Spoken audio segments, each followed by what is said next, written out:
Well, hello there, ladies and gentlemen, boys and girls, children of all ages. My name is Doggo53, and welcome back to Hearts of Iron 4, the New Order Last Days of Europe, as Brazil.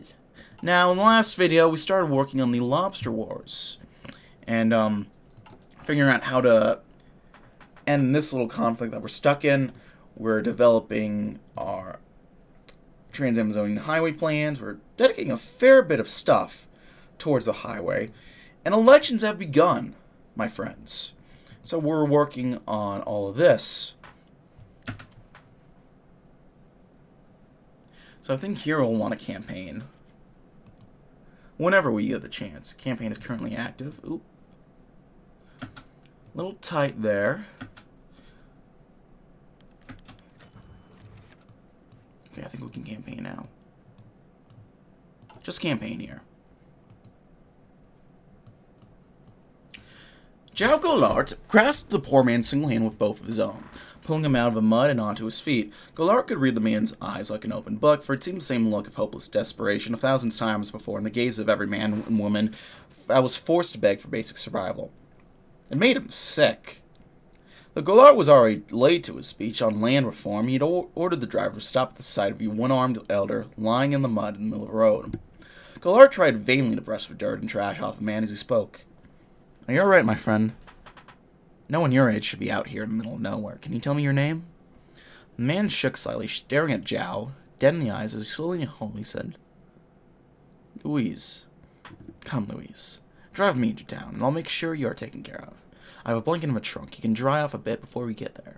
Goulart led him back to his car, where his driver held the back door open for the man. He was used to Goulart doing these sort of things. Louis packed himself into a corner and glanced about furtively through the whole drive into Terrace Nia, as he was afraid someone would steal a blanket he desperately clung to, or throw him back out into the streets. Finally, the car stretched into the lot behind the venue Goulart would be speaking at, and a cluster of aides rushed out to meet them. Goulart stepped out and opened the door for Louise, gently motioning him out to stand beside him. This is my good friend Louise. I need two of you to make sure he gets fed and put on some new clothes. Take it out of the campaign fund. Book him a place for a while as he gets back on his feet. If you'll excuse me, my friend, I'm afraid I have a speech to attend. I'll track you down after. Goulart said to the crowd, and then Louise. With that, Goulart turned and sprinted the door. If I'm not mistaken, I believe that's the guy who, oh, that's not good for us there. I believe that's the guy who the U.S. government helped overthrow back in the coup days, back in the old Cold War.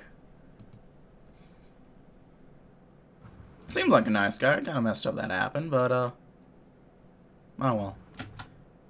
Let's go ahead and campaign in Sao Paulo. Get this guy out. We got an okay lead there. I don't think we got a shot in hell in Rio. Or here, for that matter.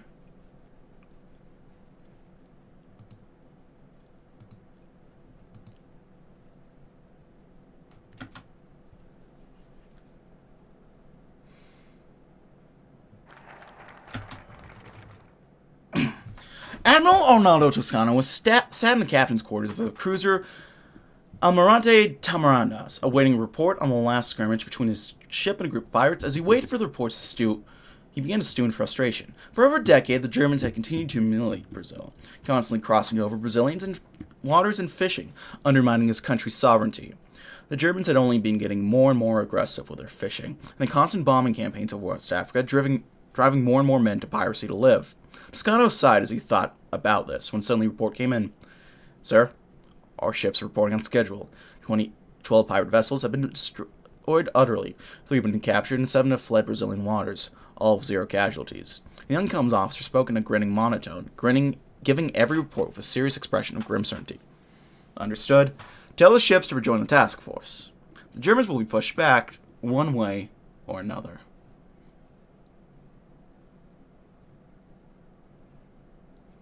Looks like that guy's retiring.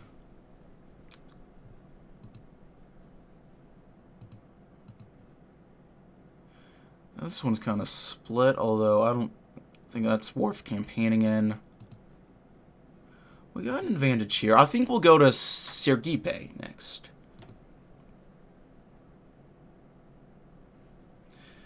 Let's get working on some anti-piracy operations, I think.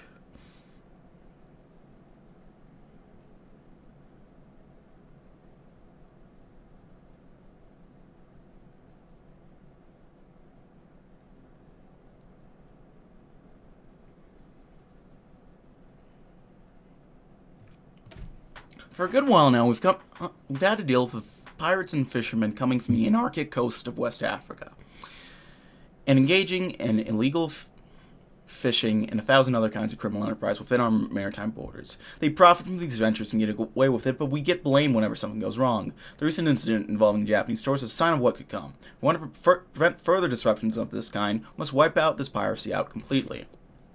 There we go.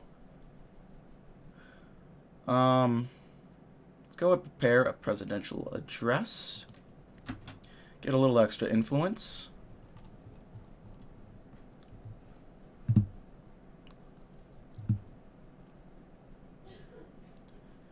And I think we'll...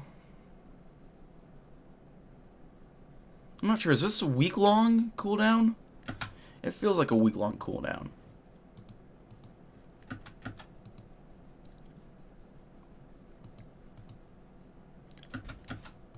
I'll keep sorting through. Ooh, Santa Catarina. That's very close. If we campaign here, we'll probably push it over the edge, I'm thinking. Alright, you know why you're here. Give me some journalist cockroach.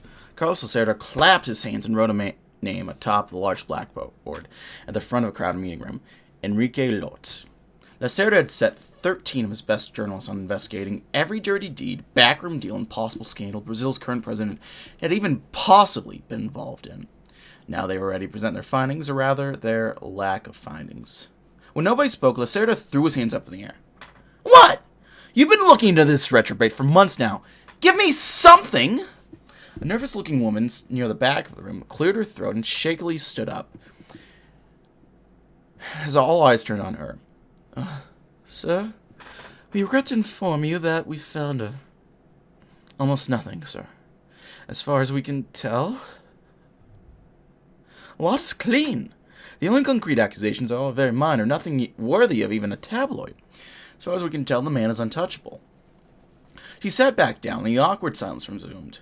Lacerda looked around the room and sighed. Christ, I don't have time for this. I had to put off a meeting with my poverty council for this. You understand? Rio has the highest rates of unemployment and homelessness in the country, and I should be dealing with it right now. Instead, I'm talking to a group of professional simpletons. The young man in the front stood up, his face filled with embarrassed indignation. What the hell do you want from us? We can't just make shit up. Lacerda laughed and took back up his chalk. Watch me. Lot. Seen with woman half his age. Lot, patriot or CIA spy. Fraud president steals votes. Lot bot? On and on, Lacerda wrote, covering the billboard in eye-catching headlines and random accusations until every inch was covered by a story. Lacerda turned back to his crowd, now staring at him with a mix of disgust, apprehension, and a strange kind of excitement. Get writing. I have a city to fix. Lacerda forgot to leave the chalk. Well, you can get a new development edict. Worked a little bit on Central West. It's an okay idea, what we've done. I think right now we'll go ahead.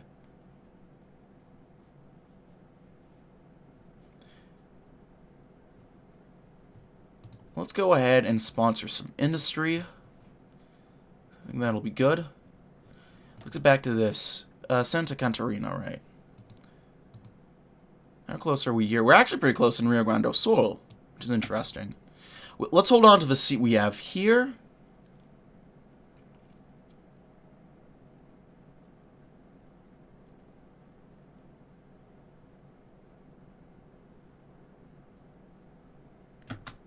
Campaign. Beautiful.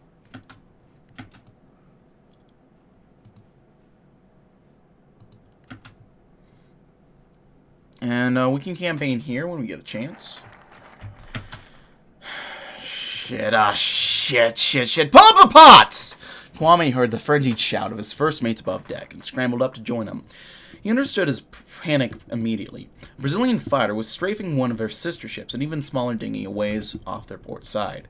Even a boat that paid for itself 100 times out over here, raking in thousands of Reichsmarks per week in precious and unguarded lobster. Well, practically unguarded. As he watched the vessel get riddled with bullets, Kwame realized that the rumors of Brazil taking action weren't as unfounded as he thought.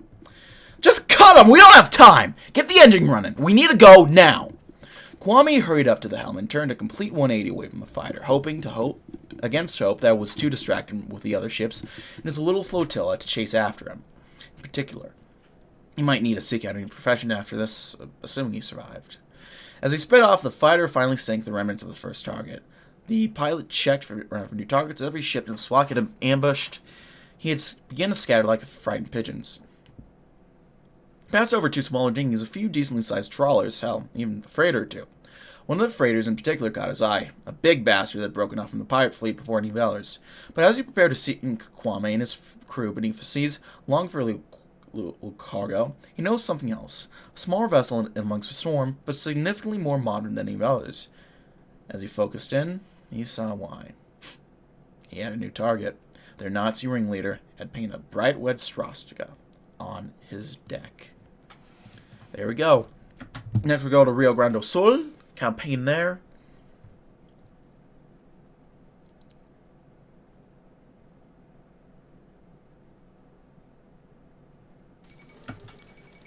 Assassination attempt on old Eddie.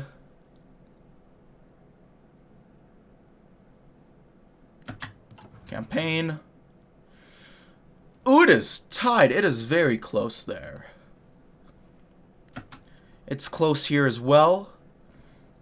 So I'm thinking we'll make sure to shore up some support here. Ooh, right. Focuses. Crap. I'm getting too much into this. I'm barely paying attention. Let's work with the government. Vice President Johnny Quadros' idea is to work with local government that are emerging from the aftermath of Western African anarchy. Believes that now that the superior Aryan master race is busy bleeding itself white, the native Africans and other assorted remnants, now coming out of their shelters and hideols, will jump at any opportunity to establish friendly contact with comparatively civilized non-Aryans. Currently, we can send our Foreign Minister, Walter Salles, to the recently established authorities such as the Republic of Liberia with an offer. We'll send them money and aid if they nip the pirate issue in the bud with their own borders.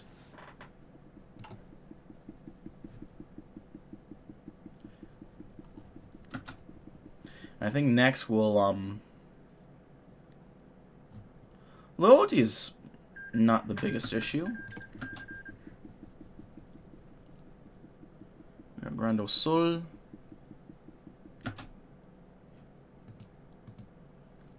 Well, campaign, take advantage there. It's close there, but I think we got the advantage. We got the advantage here. I'll campaign in Minas Gerais next. Juscelenko's Kubitschek had not shown much interest in entering the Alvorada Palace, Brazil's presidential residence, since ending his mandate. The modernist building, the pearl of Kubitschek's new national capital, had not seen the man behind its creation in a few years now. President Lott certainly had wondered how long the situation would last. President and former presidents walked in front of the house in the wee hours of the morning. Both men were early risers. As such, Lott was never too surprised at the matinal visit from his ally. Even if the morning's conversation had turned acrimonious, the originator of the nation's new capital, Juscelenko Kubitschek, had an architect's eye. In an ideal world, the former president would leave very little of a political arena to chance. You can't simply brunch off these industrialists, especially not when the PSD needs their support to maintain its electoral lead. What did I do to irritate them, JK? Tell them that they should lower their prices, that the average Brazilian can't afford a car. They know that already. Kubitschek finally went quiet, to Lott's delight. All the best enjoyed an early morning walk. Both men paced around the courtyard, bodyguards surrounding them. Beyond the courtyard, the new capital seemed to start to drift awake, ending another night of soon-forgotten dreams. Finally, Lott was first to break the silence. Things are well, JK. Things will remain well. The PSD's in a good place. You've ensured it. You worry too much. As long as we put in the work, the people will reward us. Kubitschek nodded grimly. He shook Lott's hand and began to head away. The rising sun cast long shadows on the departing figure. Alvarado de Nova Dia. I think next we'll campaign in Minas Generais.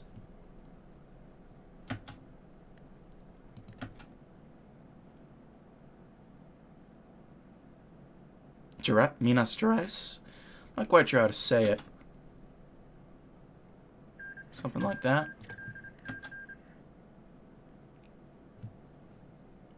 It's very close after all. Campaign. We got that.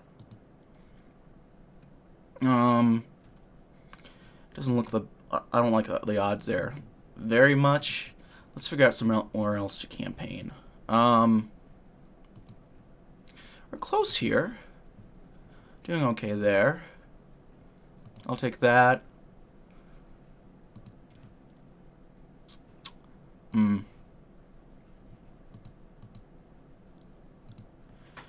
Perhaps over here in Pioli. Seems a little... Pioli seems like a reasonable, somewhat realistic shoot.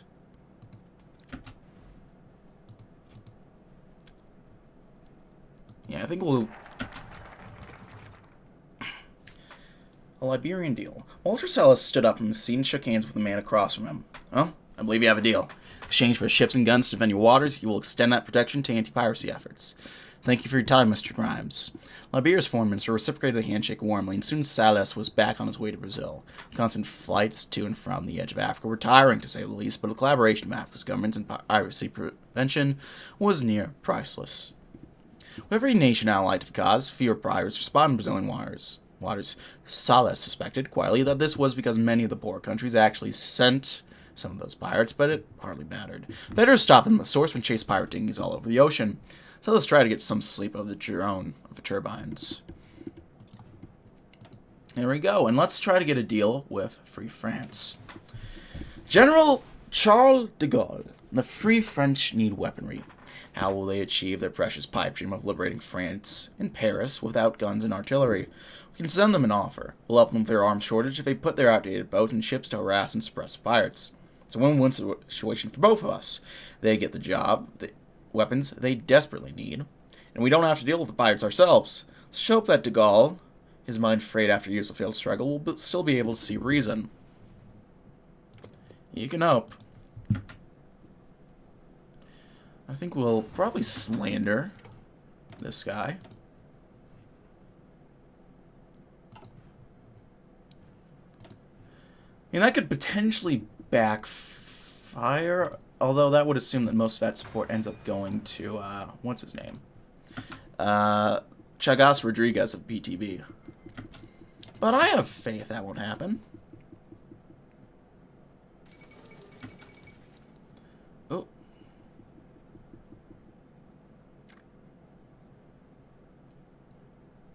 Game? Hello? Croatian Autumn. Okay, it's just Tito. Partially industrialized, undeveloped, lightly developed. Northeast is lightly developed. Amazon, not much to develop there. Lightly developed, partially industrialized, undeveloped. Lightly developed.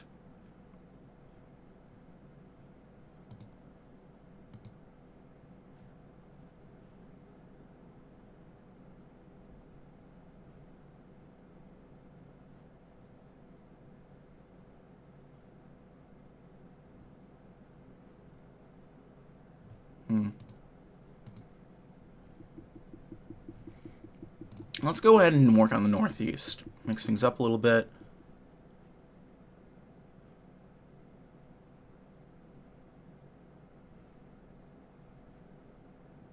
Let's sponsor industrial growth, and let's get back to this, namely Piaui. Extra, extra! Vice President Quadros visits China. Brazilian-Japanese relations on the upswing. Quadros had arranged a visit to the East with his stated purpose of bettering relations with the co-prosperity sphere. His visit began as more of a tourist visit than a diplomatic mission, taking sight of the Forbidden City, where he visited the museum and witnessed a great many cultural artifacts of China's imperial period. Then there was a fine dinner in the Brazilian embassy with the President of China, Gao Zhongwu. Brazilian ambassador Sergio de Quezao Duarte, the spear representative in China Takeo Miki. The dinner was filled with much amicable discussion among all those involved, with Brazil's intentions of a deeper relationship with the spear being made openly and explicitly. We are shared in the anti-imperial struggle, and we look to deepen our relationship with like-minded nations, those who have shared our struggle against colonialism. May we stand as brothers. The comments made the intention clear. Too clear, as this is contrary to the interests of the U.S. and contrary to the opinions of many domestic citizens. Many groups, especially pro-OFN and left-wing organizations, slung around accusations towards Quadros such as Nazi or Japanese bootlicker, along with other words that newspapers were not allowed to publish. Following the dinner in an unpublished event, Quadros, Gaulle, and Miki met in private office discussed trade specifically. Upon his return, Quadros regarded the trip, talk concluded, as a great success. Who but Quadros could do this? I thought we were doing better here in these areas, although I might just be mistaken or mixing them up.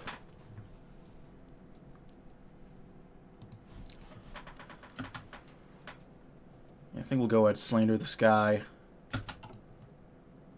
And it's just about contested. Although we'll want to go ahead and campaign here next.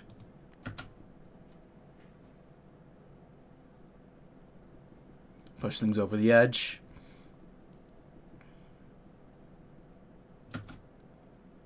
Although it seems to be contested over here. Ooh, yeah.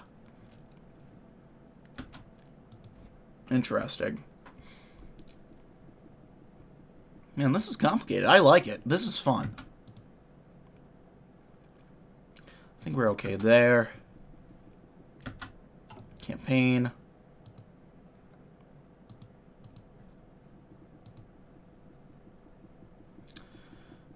I think we'll be fine there. It's tied up here, so I think I'll campaign here. Power in Brazilian politics can come from the barrel of a gun, or from honeyed wards to the rich and influential. This brave new age could also come from the sight of adorable vegetarian bears from a distant Orient. The nation's intelligentsia and political pundits had not known what to make of the Vice President's efforts to bring back pandas from his recent visit to China. Many mocked the level of effort that had gone into those critters as proof of Quadros' inane belief about Brazil leading a concert of tropical nations into a new era of prosperity. Others had attacked the Vice President for wasting the dignity of his office by haggling over these carnival sideshows like some bargain P.T. Barnum.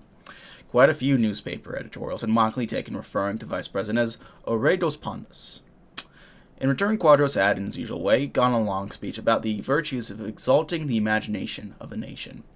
The pandas at the center of the storm had happily carried on munching on bamboo. After a few weeks in cages on a boat, the people of Sao Paulo had gone gall over the animals. Crowds flocked to the zoos for a chance to see Gau and Peluche. Vice President Quadros, moonlighting as a zoologist, entertained the crowds with trivia on the bears, as well as regaling them with stories about Sichuanese hot food. After a week or two, when the novelty wore off, the Vice President wandered into his next pet project. Though all this many important political issues, though all this many in the political background of Sao Paulo had come away with a positive view of Vice President, it had been a scheme to increase his popularity with the masses. Critics and supporters Johnny O. Quadros agreed. It was difficult to keep track of whether Vice President's antics ended and where his political cunning began. How much bamboo do they eat? We can do a thorough audit, although that'll increase hardliner support.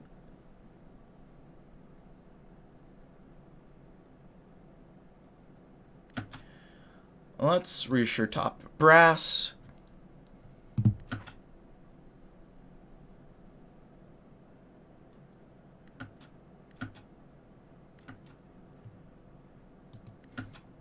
We'll campaign in Bahia as soon as we can. And we won the World Cup! Pog! And so, ladies and gentlemen, I am proud to announce that Brazil has won the World Cup! The small crowd surrounded the radio burst into cheers, a scene mirrored millions of times over as nearly every Brazilian turned to the end of the world's biggest tournament. Men and women embraced the nation over, celebrating a hard-fought victory in the defense of Brazil's football supremacy. Bars were crowded with revelers. Fireworks went off and hundreds of thousands of corks were popped. 9 months after the fact, hospitals and midwives would mark a minor baby boom.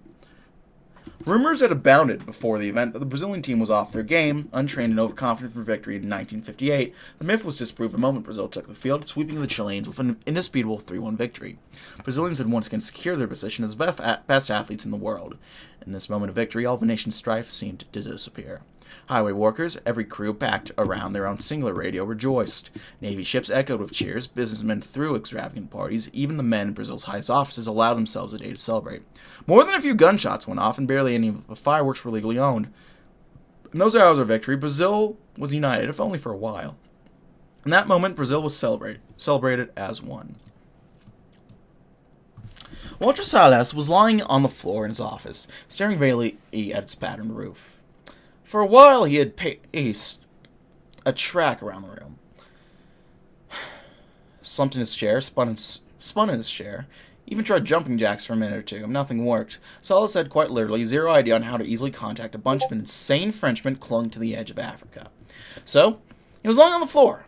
It was mildly childish, but Silas always found it helped him think. Usually, it sure as hell wasn't doing anything for him now. There is no free French embassy, they didn't have a goddamn phone number, sending a letter was completely out of the question. To fly there, he would need the bombing schedules, something only the French themselves would have. There was nothing for it. Silas had to call up the Navy and ask them to send some poor bastard, or a fleet of them, thousands of kilometers across the ocean to deliver a request to Gaulle. Christ, this is going to be an awkward phone call. Yeah, this is Silas. Can you put Toscano on the line? And this ought to be interesting.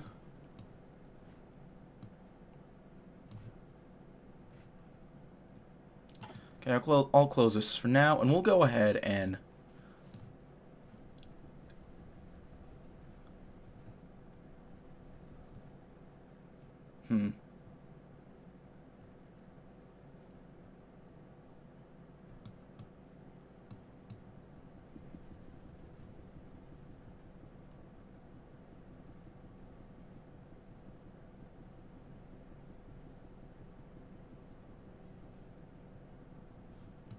Let's stop the companies real quick.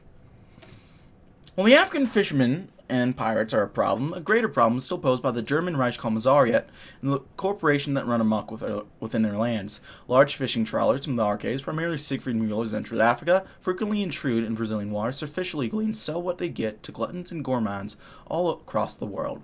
They put these illegal gains to use or finance their terrible colonial governments that grind human beings to dust in order to perpetuate the deluded superiority of their imaginary Aryan race. If we are to attain final victory in lobster wars, we must pressure either the Arcades or corporations to no longer continuing to violate our territorial integrity.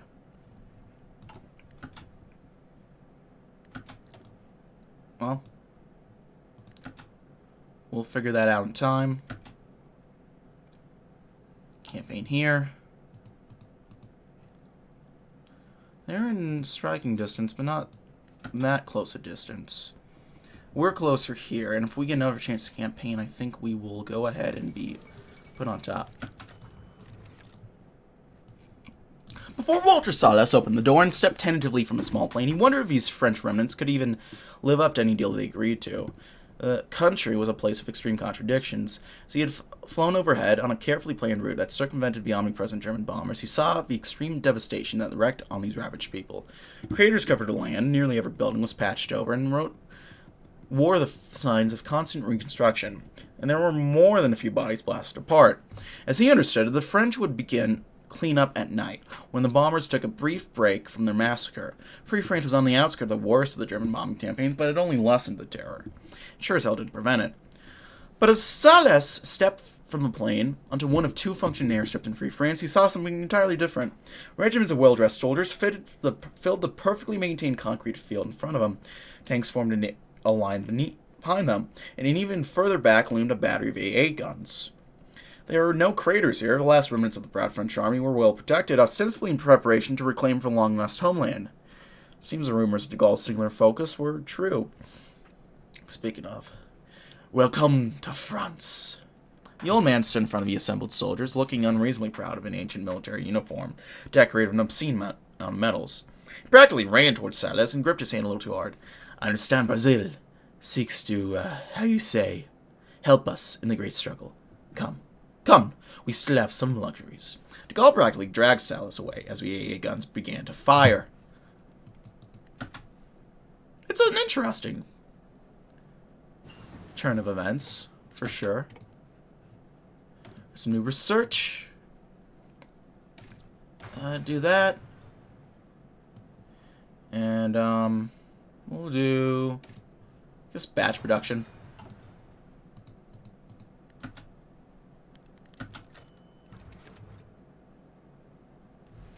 Walter Silas smiled awkwardly as Charles de Gaulle finished up yet another story of his military conquest. Apparently he had orchestrated the assassination of a German official only yesterday. He was sure proud of it. The meeting had gone on like this for hours. As de Gaulle got progressively drunker on ancient wine, Silas got the feeling he didn't meet foreign mutineers too often. Yes, very good, Mr. de Gaulle. Now, as much as I'd like to stay in shadow a while longer, I'll need to be leaving soon if I want to avoid the next bombing campaign. So, what will it take for you to get involved in the piracy crisis we're facing? De Gaulle immediately sobered up and put his hands on the table, fixing Silas with suddenly serious gaze. Silas leaned back slightly. Maybe the old man was more than he appeared to be. De Gaulle reached into a drawer under his gigantic desk, drawing forth a single sheet of paper. He slid over to Silas and gestured for him. These are our demands. Well, France would dearly love to combat the brigades and Germans, that plague you. The fight to reclaim our home requires equipment. We need guns, Monsieur Saleh. Guns and tanks, a lot of them. Silas's eyes widened as he reviewed the long list de Gaulle had given him, asking for thousands of weapons in no uncertain terms. Accepting the deal would be a significant investment. French remnants would be a hell of a help in stopping lobster war at source, but was it worth it? I think it's ironic because there was a lobster war in real life, but it was between France and Brazil, and now we're asking the French to help us. You know, I'm sure we can work something out, Mr. de Gaulle. You have a deal.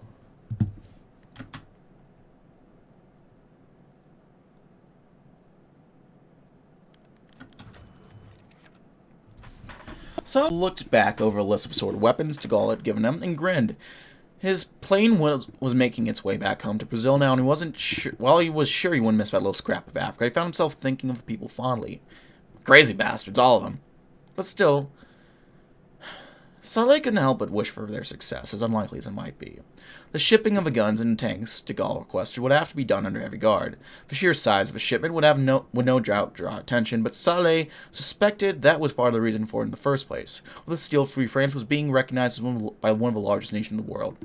He was hoping de Gaulle would capitalize on it. The remnants of France were legitimate again for a little while. The pirates have almost been scattered finally. We are now able to shift our focus to scattering them once and for all. Wonderful. Let's do one last campaign run here. Well, I don't know when the campaigns are going to end, actually. Ooh! Actually, I don't think we were winning there anyway. They're catching up with us in Minas Gerais.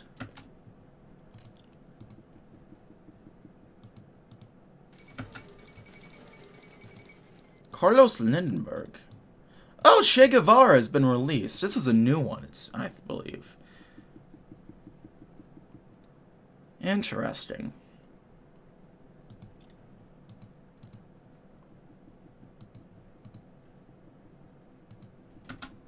Yeah, we'll campaign here next, just to really lock it down. As Goulart walked into the governor's office of Rio Grande do Sul, he heard the song Marcha Solene Brasileira being played on a gramophone as he entered. Gunado, you're only 2 minutes late. A new record for timeliness. Brazola, Goulart's brother-in-law, said. He was sitting behind the desk of the office, but as Goulart entered, he stood up and rapidly approached Goulart and gave him a hug. It's good to see you as well, Brazola. How's the state? Goulart replied, the hug lasting for a few moments before Brazola booked ahead. Adriana, get us some coffee. You know the way we like it. Well, the UDN is calling me communist, traitor, and trying to remove me, so, nothing's changed. How's Maria? Brazola guides Goulart to a comfortable chair while Goulart sits down. Maria, she is doing well, helping to look after the children while I'm away. While Goulart talked, the secretary returned with coffee for the two men before leaving. Brazola began to speak. Well, that is good. Tell Maria I send her my regards. We must, of course, discuss the Senate election. I'm helping with my district lead the campaign, and I'm running Guanabara, but we both know that is a long shot. Indeed. We need your help campaigning against Santa Catarina and Parana, if you can provide me this. Brazola stayed quiet for a few moments, considering what Goulart just asked. This would more than likely doom his own Senate race, but the party came first. Of course, you can rely on me. Ah, good old family.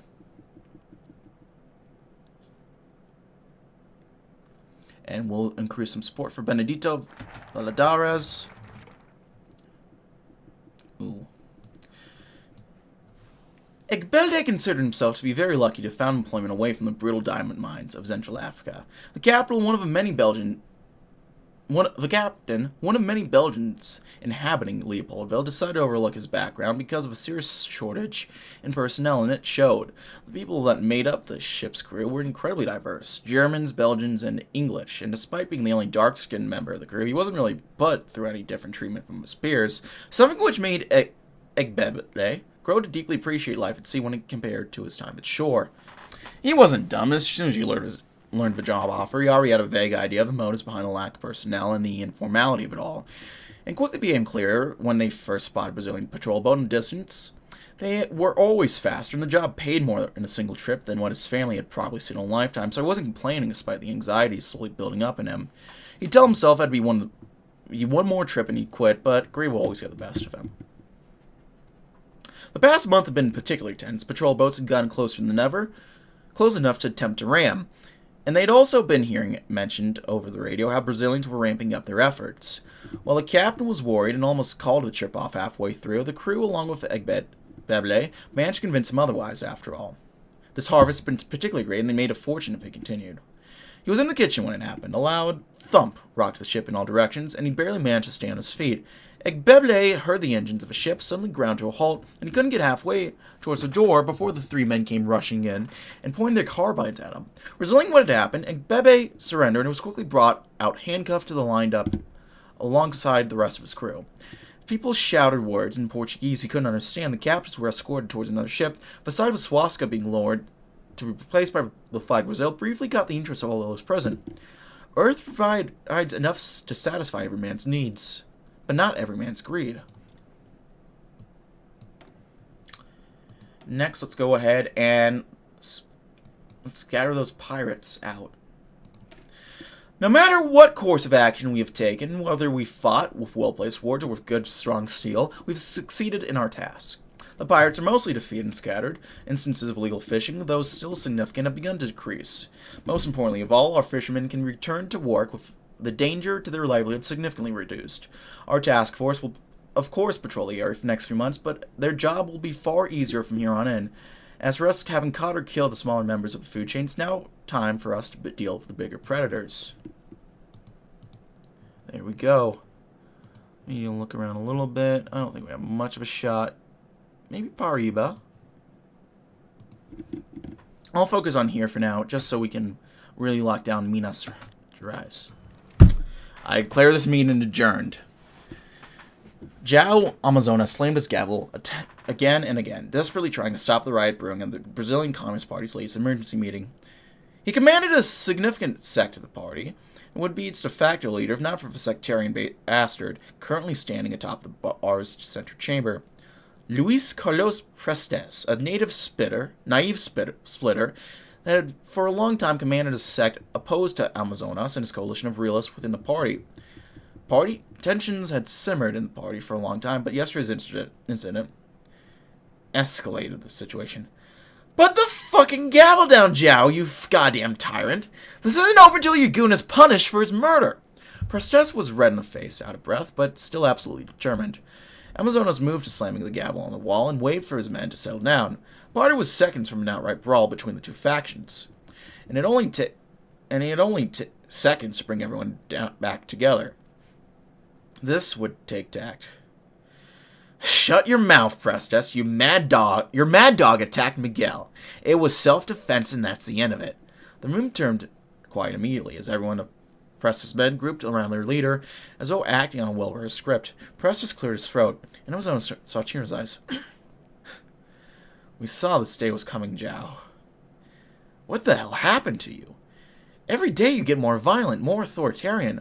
What happened to our plans? Now all you talk about is your bloody agrarian revolution. This is the last straw. When would you have had one of your goons kill me in self-defense? This party is no longer about the communist Brazil we were trying to build. It's about you. Well, that press's men filed out of the door. The remaining members stood confused, deprived of both a fight and half the party's strength. Amazonas collapsed again into the back wall and held his party in his hands. How could he lead the revolution if his own party was splitting around him? The gavel was a pile of splinters.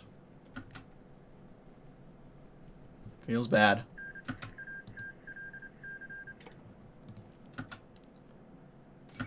Tino and the partisans defeated. Winters come to Croatia.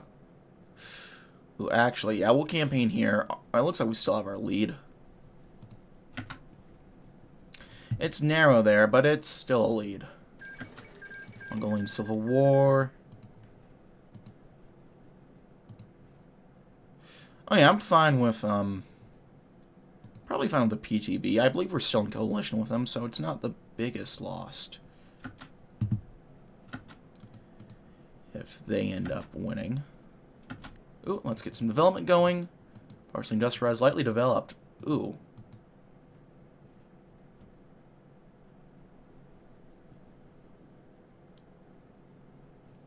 Let's subsidize some machination.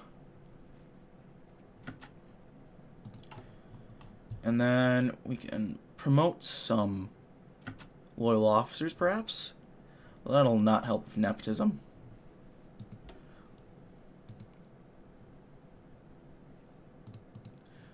I think there are some races that we're just kind of screwed and won't be able to win. Okay, Amazonas. Actually, that's... yeah. We can do no campaign. So it does notify us. That's good to know. It looks like we have the lead here.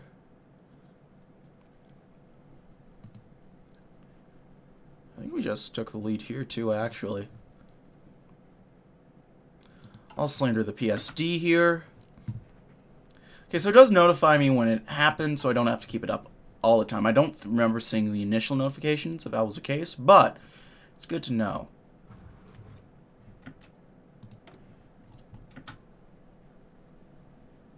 So we have a cooperative relationship going, which is nice.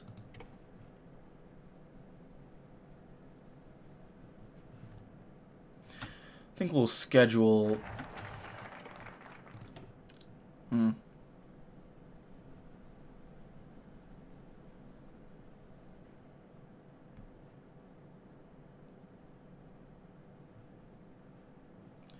See, South African War is still not going on.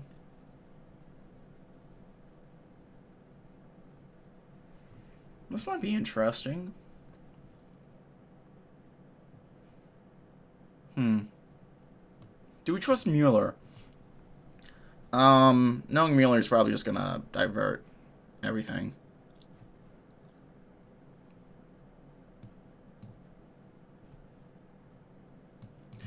Let's go ahead. I think let's seize our ships. Following the advice given by our Army and Navy, we'll seize those ships that are in all waters. We'll send out ships and planes to locate the boats, frighten the bigger ones, and seize the smaller ones. These rapid corporations will see reason if we attack the only thing that matters to them, the bottom line, their profits. The more boats they lose, the more unprofitable it becomes, unless they fish in all waters. Makes sense to me. So let's do it.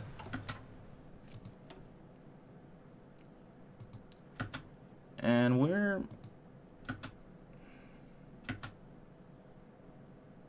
go ahead and campaign there, although this just keeps flopping back and forth, it seems. Colors changing. I don't entirely know why. I think I'll slander the UDN guy here. We've managed to flip this seat, so we'll still have it. Not flip it, we still have control over it.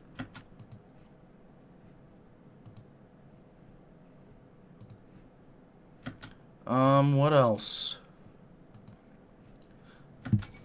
The S&P holds on to Scotland.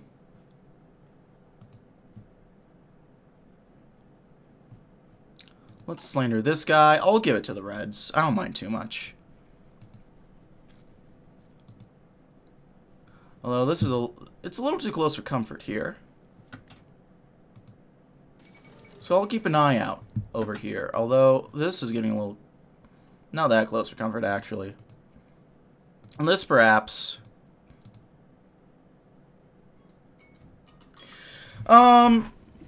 speaking of too close for comfort, actually it's too close for comfort. Time is it done, my friend. So I'm gonna have to cut it here. Thank you so much for watching. However, if you like this video, leave a like. If not, feel free to dislike. If you want to see more of this content in the future, hit the sub button for more uploads every weekday, as well as occasionally Saturdays. If you have any comments, feedback, concern, anything sort, leave in the comment section below. I read all the comments again. Appreciate any feedback you may have for me. If you want to chat, play games, anything of the sort, check out my Discord. If you want to see me do sort of live at Twitch, if you want to send a few bucks money for month, I have Patreon. All of which are down in the description box below. Thanks so much for watching, guys. My name has been Dogbutt53, and I'll see you guys next time. Goodbye.